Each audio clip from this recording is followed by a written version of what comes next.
자, 오늘 함께 읽었던 사도행전 25장 13절에서 27절 말씀을 가지고 인간의 정치와 하나님의 정의를 담는 그릇, 역사라는 제목으로 말씀을 함께 나누겠습니다. 여러분, 역사는 중립적인 용어입니다. 그 안에 하나님의 의가 담기기도 하고요, 인간의 의도 그 안에 담깁니다. 그래서 우리 모두는 이 땅에서 함께 살아가면서 역사를 증언하는 사람인들 동시에 역사 속에서 각각의 역할을 하는 그 역사적인 인물이기도 합니다. 우리 중 아무도 의미도 혹은 목적도 없이 우연하게 이 세상에 내던져진 자는 없습니다. 오히려 우리는 창조주에게서 부여받은 그 생명을 기뻐하며 살려고 보냄받은 존재들입니다. 자, 그러므로 우리들 각자의 삶은 보냄받은 그리스도의 역사 안에서 조화롭게 연결됨으로써 그분을 담는 그릇이 되어야 합니다. 이것이 교회의 존재 이유입니다. 하나님은 자기의 형상을 닮은 우리들의 선택 속에서 자신을 닮은 정의가 드러나기를 원하십니다. 그렇게 하나님께서는 자신의 역사를 써내려 가셨습니다. 그러나 인간의 타락한 욕망은 현실적인 이득과 정의 사이에서 언제나 스스로를 딜레마에 빠뜨리게 했습니다. 그래서 하나님 없는 인간의 역사는 참으로 견딜 수가 없습니다. 여러분, 일반적으로 역사를 어떤 관점으로 보는가에 따라서 사람들은 매우 다양하게 현실을 이해하기 마련입니다. 우리들이 이 땅에 살면서 잃어버려서는 안 될 관점은 무엇일까요? 만약에 우리가 이 관점을 놓치지 않고 계속 유지하고 있다면 지금 우리는 이 현실을 어떻게 이해하게 할까요? 그러면 세상은 우리가 놓치고 싶어 하지 않는 이 관점, 이 주장에 대해서 세상은 어떻게 볼까요? 오늘 본문의 이야기를 통해서 우리 모두가 이 질문들에 대한 성령님께서 주시는 그 답변을 얻으시기를 바랍니다. 여러분, 이 답변이 우리가 하나님의 나라에서 파견된 대사로서 이 땅에서 살고 있음을 다시금 깨닫게 해주시기를 바랍니다. 성령님의 조명하시는 은혜가 우리 모두의 영혼을 관통하는 역사가 여러분 모두에게 있기를 주님의 이름으로 축원합니다. 아멘.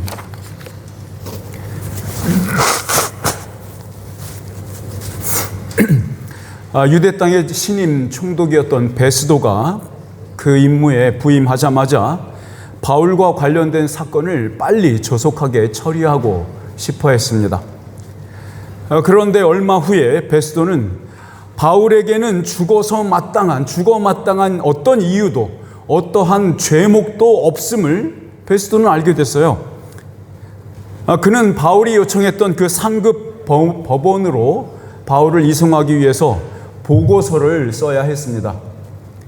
그런데 베스도는 그 고민에 빠졌죠. 아직 이 바울 사건, 이 바울 케이스의 이 파일의 제목을 뭐라고 써야 할지도 정하지 못했으니까요. 그런데 뜻밖의 지원군이 갈릴리로부터 가이사랴 집무실에 도착하죠. 자, 오늘 본문의 첫 두 구절을 함께 읽어보겠습니다. 13절에서 14절 상반절까지만 같이 읽어볼게요. 시작. 며칠이 지난 뒤에 아그리빠 왕과 버니게가 베스도에게 인사하려고 가이사랴에 왔다. 그들이 거기에서 여러 날 지내는 동안에 베스도가 바울을 두고 소송을 제기한 사건을 왕 앞에 내놓고 말하였다. 네.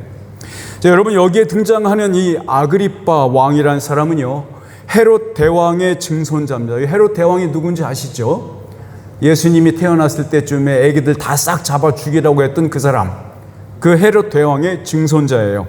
그리고 44년, AD 44년에서 그 충이 먹어서 죽었던 사람 기억하시죠? 아그리빠 1세.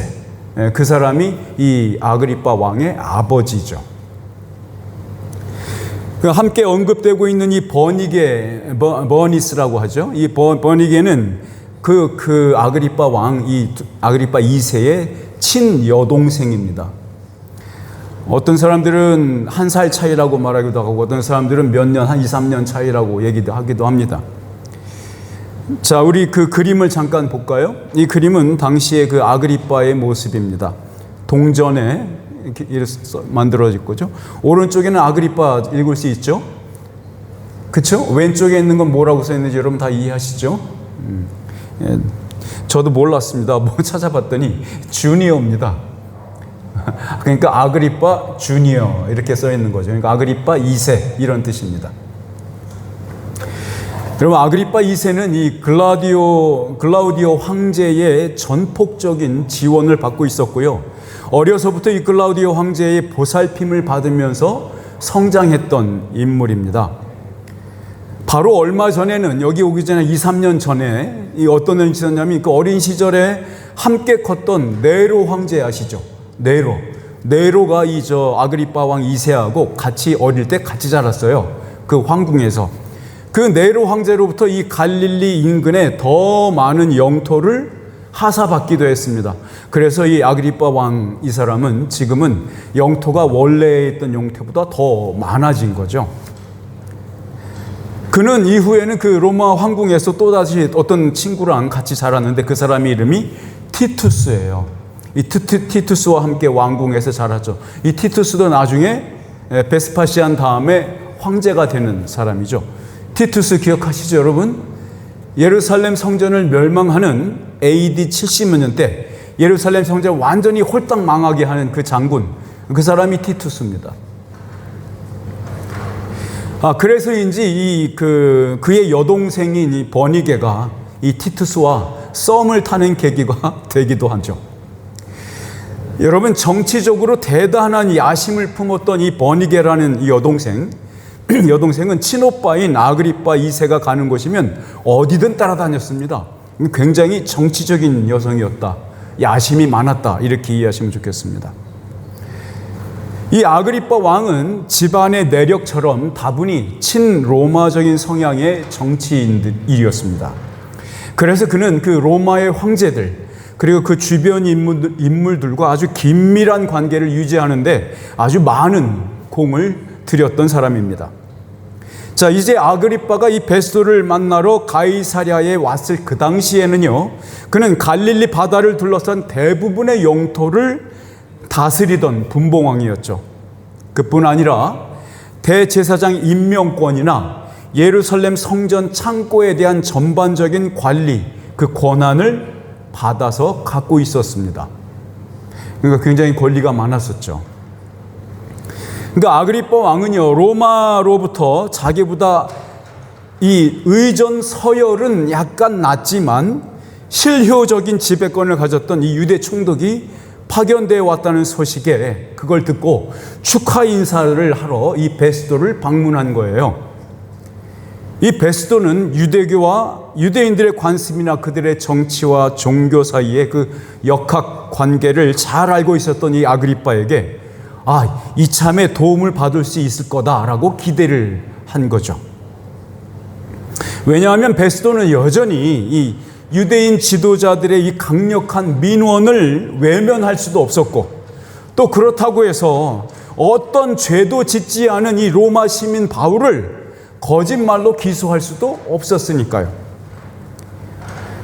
베스도가 아그리파와 버니게로부터 축하 인사를 받고 나서 며칠이 흘렀습니다. 마침 기회를 잡은 베스도는 마음속에 꺼림직하고 소화되지 않고 있던 그 문제를 아그리파에게 꺼내 놓았죠. 그는 지난 몇 주 동안에 바울과 관련되어 일어난 일들을 그 자초지종을 이야기합니다. 우리 사도행전 25장 14절 하반절에서 21절까지 쭉 같이 한번 읽어보겠습니다. 시작. 벨릭스가 가두어둔 사람이 하나 있는데 내가 예루살렘에 갔을 때에 유대 사람의 대제사장들과 장로들이 그를 고발하여 유죄 판결을 청하였습니다. 나는 그들에게 대답하기를 로마 사람의 관례로서는 피고가 원고를 직접 대면해서 그 고발한 내용에 대하여 변명할 기회를 가지기 전에는 그 사람을 넘겨주는 일이 없다고 하였습니다. 그래서 그들이 여기에 같이 왔으므로 나는 조금도 지체하지 않고 그 다음날 재판석에 앉아서 그 사람을 불러오게 하였습니다.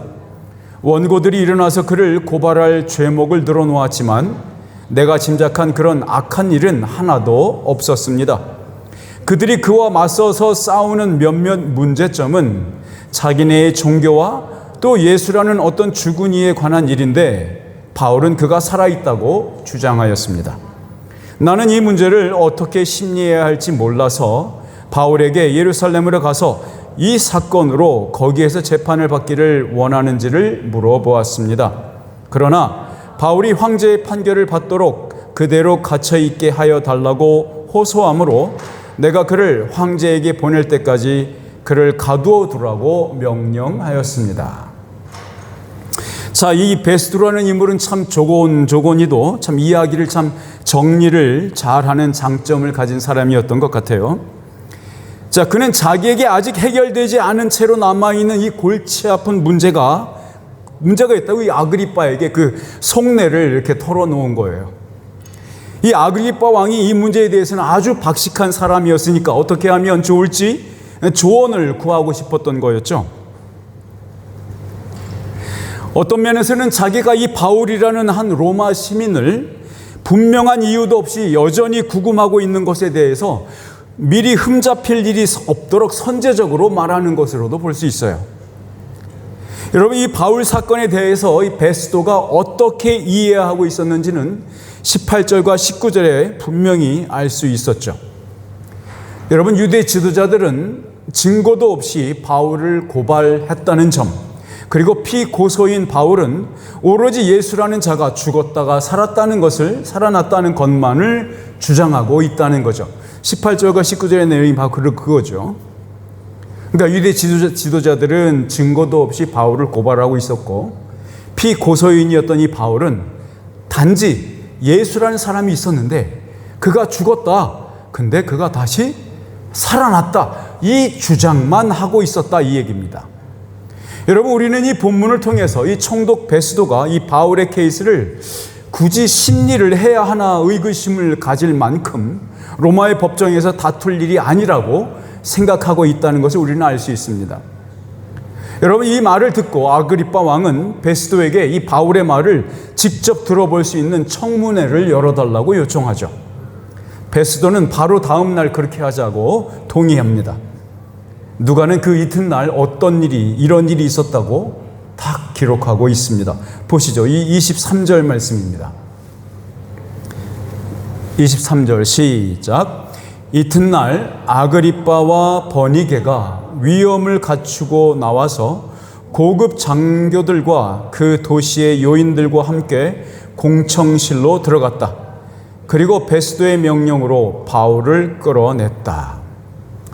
자, 여기 베스도는 아그리빠와 버니게가 함께 버니게가 숙소에서 이 청문회장까지 있는 곳까지 이동하는 동안에 장엄한 행렬의 호위를 받을 수 있도록 준비해 주었습니다.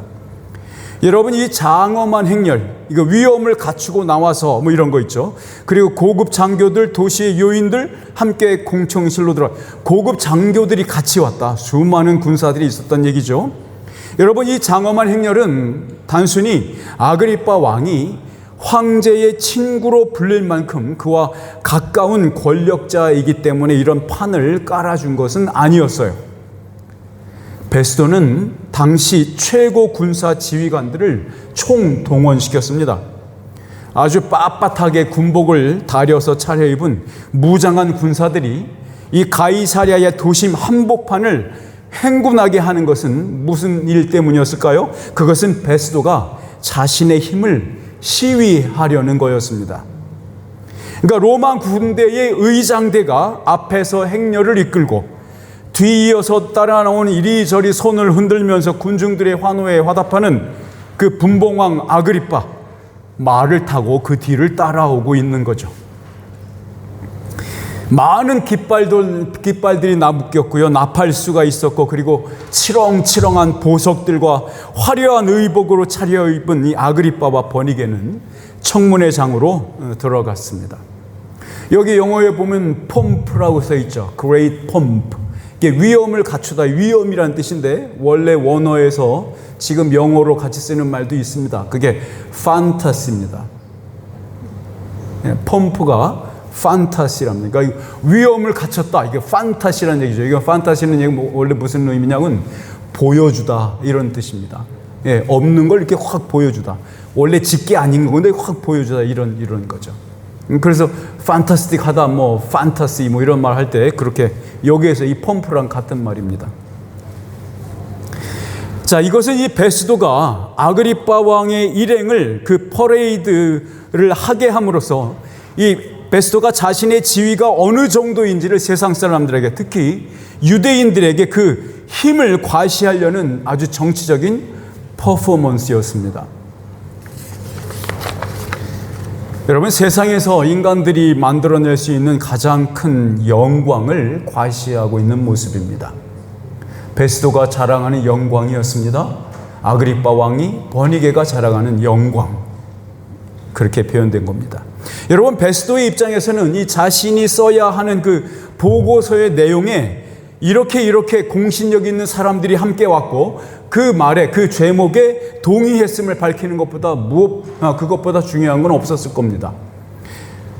그러니까 아그리빠 왕은 그가 깔아놓은 정치적인 세력 과시의 행렬에서 주역을 맡았으니까 아그리빠 왕은 체면을 차릴 수가 있었고, 베스도는 이것을 이용해서 다양한 정치적인 이득을 취할 수 있었던 것으로, 그렇게 서로 윈윈 하는 거라고 생각했던 거겠죠. 여러분, 이 사도행전의 저자인 누가는 이렇게 화려한 왕복을 입은 아그리빠 왕 일행과 마치 포승줄에 손이 묶여서 초라한 모습의 죄수인 바울을 의도적으로 극명하게 대조시키고 있는 거 기억하시기 바랍니다. 자, 베스도는 청문회를 시작하는 연설을 시작하고 있습니다. 본문 24절에서 27절까지 같이 읽어볼게요. 24절에서 27절 시작. 그때 베스도가 말하였다. 아그리빠 왕 전하, 그리고 우리 여기와 함께 계신 여러분이 보시는 대로 이 사람은 예루살렘에서나 여기에서나 모든 유대 사람이 그를 이 이상 더 살려두어서는 안 된다고 소리치면서 나에게 청원한 사람입니다. 그러나 나는 그가 사형을 받을 만한 아무런 일도 하지 않았다고 판단하였습니다. 그런데 그는 스스로 황제께 상소하였으므로 나는 그를 보내기로 작정하였습니다. 나는 그와 관계되어 있는 일을 황제께서 올릴 만한 확실한 자료가 없으므로 여기에서 그를 신문해서 내가 써 올릴 자료를 얻을까 하는 생각으로 그를 여러분 앞에, 특히 아그리빠 왕 전하 앞에 끌어다가 세웠습니다. 죄수를 보내면서 그의 죄목도 제시하지 않는다는 것은 이치에 맞지 않는 일이라고 생각합니다. 여기 26절 다시 한번 보셔보시죠. 여기 그를 신문해서 니은 받침인데 원래는 미음 받침이 맞습니다. 이 니은 받침이 가는 것은 고문을 한다는 얘기입니다. 신체적으로. 그래서 미음 받침이라고 이해하시면 되겠습니다. interrogation 이렇게 이해하시면 됩니다. 말로 하는 거예요. 자, 여러분, 베스도는 이 로마 황실과 아주 끈끈한 인맥을 가지고 있던 이 아그리빠 2세를 청문회의 의장 자리에 앉게 했습니다. 베스도는 청문위원 자격으로 거기에 참석한 지도자급 인사들에게 이 바울 사건의 대강을 설명해 주었죠. 여러분, 그가 한 말을 요약하자면 이렇게 말할 수 있어요. 유대인들은 이 바울이라는 자가 죽어 마땅한 범죄자라고 기소했지만 제 판단은 그가 무죄라고 봅니다. 마침 그가 황제에게 직접 판결을 받아보겠다고 요청을 했고 저는 그의 바람대로 황제에게 보내려고 합니다. 그런데 그의 죄목을 뭐라고 써서 보고서를 올려야 할지 몰라서 여러분의 고견을 듣고자 합니다. 이렇게 말한 셈이죠. 사랑하는 성도 여러분, 세상은 예수 믿는 신자들을 죄인으로 취급하고 싶어 합니다. 바보라고, 미친 자라고 말이죠. 그런데 세상은 우리들에게 어떤 죄목을 걸어야 좋을지 몰라 합니다. 왜냐하면 그 일은 세상에 속한 것이 아니기 때문입니다. 그래서 세상 속에 속한 자들은 이것을, 이 주장을, 이 관점을 이해할 수 없어요. 베스도가 이해한 바울은 이런 자였습니다. 십자가 처형을 당해 죽은 예수라는 자가 살아있다고 주장하는 자라는 거죠. 다시 말하면 십자가 처형을 당해 죽은 예수라는 자가 살아있다라고 주장하는 자라고 바울을 정의한 겁니다. 여러분, 세상은 그렇게 이 바울이라는 자가 주장하는 예수의 부활에 관심이 없습니다. 어떻게 명명해야 될지도 모르고 어떻게 디파인 해야 될지도 모릅니다. 그 예수의 부활 말입니다. 이해하지도 못합니다. 지금 당장 베스도가 이 상소하는 보고서에 기재할 수 있는 바울의 죄목은 뭘까요? 부활을 믿는 죄뿐이었습니다. 부활을 믿는 죄. 여러분, 그럼 우리는 죄목이 있을까요? 없을까요? 우리에게도 죄목이 있지 않겠습니까? 뭐라고 하겠습니까? 이 세상이? 부활을 믿는 죄. 저들은 예수가 죽음으로써 새롭게 창조한 그 새로운 세상을 꿈꿔본 적이 없었기에 그것을 명명할 수, 정의할 수 없었던 거예요. 그런데 유독 이 주장에 대해서 신경질적인 반응을 보인 집단이 있었습니다. 그들이 누구였죠? 유대인들이었습니다. 이 유대인들은 재판이 열리기도 전에 미리 이놈을 사형시켜달라고, 사형 선고해달라고 베스도에게 청탁을 넣었어요. 그것도 2번이나요. 유대인들은 이 예수가 부활했다는 주장이 얼마나 심각한 얘기인지 그들은 알았기 때문에 그렇습니다. 바리새인들이 이 세상의 종말에 죽은 자가 옛 모습 그대로 부활할 것임을 믿고 있는 그런 정도에서 멈추고 있는 게 아니라 그 이상의 것을 주장하고 있기 때문에 유대인들은 그 심각성을 알아챈 겁니다.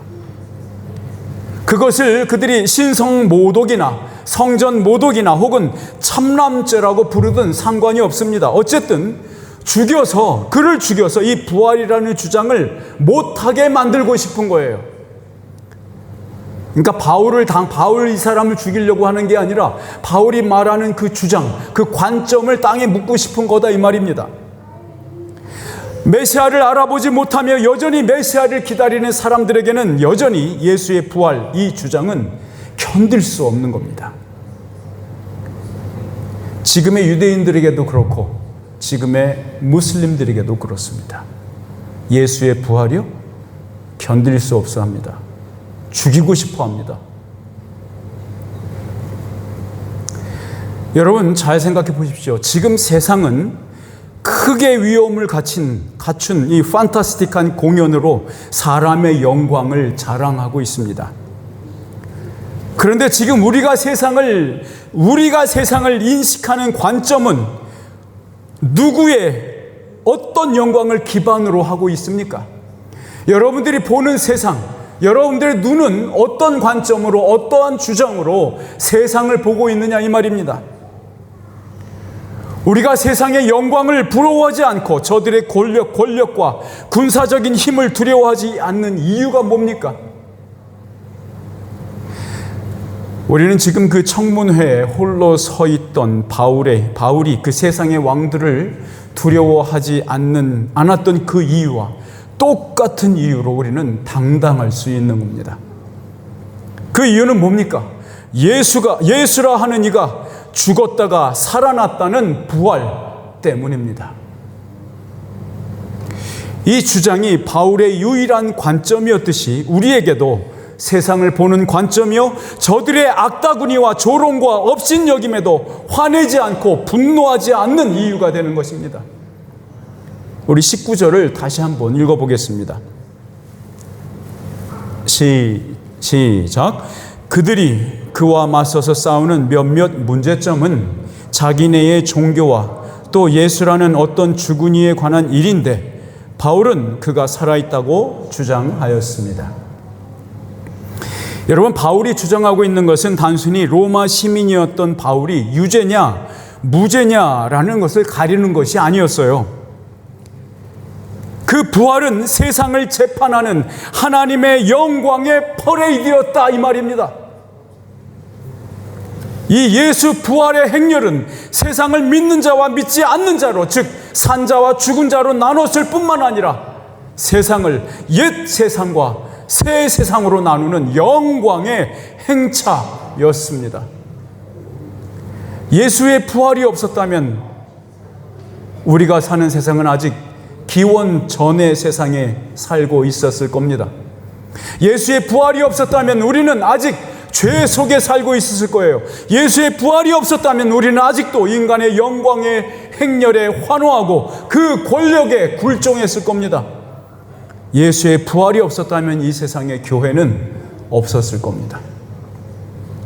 사랑하는 여러분은 이 예수의 부활을 주장하면서 살고 계십니까? 예수의 부활을 여러분의 손에 들린 유일한 깃발로 휘날리며 예수의 군사로 행진하고 계십니까? 예수 그리스도께서 우리에게 주신 세상은 부활의 세상입니다. 죄와 사망에 묶여서 종노릇하는 세상이 아닙니다. 생명과 성령의 기쁨과 환희 속에 사는 바로 그 세상입니다. 세상에 속했던 베스도는 하나님의 정의와 인간의 정치 그 사이에서 서성거리고 있습니다. 하나님의 의, 인간의 의, 이 둘을 가르는 것이 바로 예수의 부활입니다. 그렇게 예수의 부활은 총독 베스도를 재판하는, 또한 아그리빠 왕을 재판하는 하나님의 기준이 됩니다. 그렇게 우리는 예수의 부활로 세상을 재판하는 자들입니다. 이것은 세상을 엄벌에 처하고 마땅한 형벌을 가하는 것은 우리의 일이 아닙니다. 오히려 우리는 예수께서 성취하신 이 부활의 길을 따라서 걸음으로써 예수님의 다스리심에 참여하는 자들입니다. 그렇게 세상의 압제와 폭력 속에서 고난당하시고 죽는 길을 걸으심으로 부활에 다다르신 것처럼 말이죠. 과연 우리는 어떤 관점으로 무엇을 주장하며 이 세상을 살아가고 있나요? 여러분, 부활이 우리가 놓치지 말아야 할 영원한 관점입니다. 부활만이 우리가 끝까지 외쳐야 할 유일한 주장입니다. 바울이 곧 도착할 로마의 교회에게 미리 붙였던 그 편지의 한 구절을 함께 읽겠습니다. 우리 다 같이 일어나셔서 하나님의 거룩한 말씀을 함께 받겠습니다. 로마서 10장 9절에서 13절 함께 읽어보겠습니다. 시작. 당신이 만일 예수는 주님이라고 입으로 고백하고 하나님께서 그를 죽은 사람들 가운데서 살리신 것을 마음으로 믿으면 구원을 얻을 것입니다. 사람은 마음으로 믿어서 의에 이르고 입으로 고백해서 구원에 이르게 됩니다. 성경은 그를 믿는 사람은 누구나 부끄러움을 당하지 않을 것이다 하고 말합니다. 유대 사람이나 그리스 사람이나 차별이 없습니다. 그는 모든 사람에게 똑같이 주님이 되어주시고 그를 부르는 모든 사람에게 풍성한 은혜를 내려주십니다. 주님의 이름을 부르는 사람은 누구든지 구원을 얻을 것입니다. 여러분 모두가 이 부활하신 주 예수 그리스도의 이름을 부르심으로 구원받으시기를 주님의 이름으로 축원합니다. 아멘. 기도하겠습니다.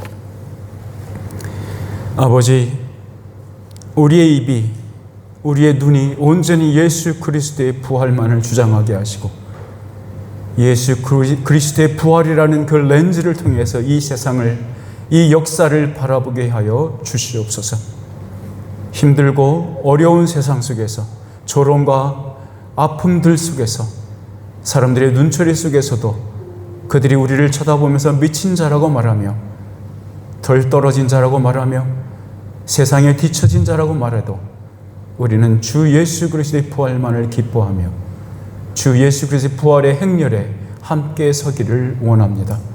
아버지, 우리를 불쌍히 여겨 주시어서 힘들고 시험에 빠지고 유혹에 빠지고 어려운 상황에 처할지라도 우리가 주님께서 우리와 함께 계심을 잊지 않고 함께 걸어가 주심을, 함께 멍에를 매주심을 잊지 않게 하여 주시사 우리로 하여금 주님과 마지막에 도착할 때까지 끝까지 함께 걷도록 은혜 베풀어 주시옵소서. 예수 그리스도의 이름으로 기도드리옵나이다. 아멘. 우리 찬송가 146장 찬양 드리겠습니다.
이사님 괜찮으세요? 뭐?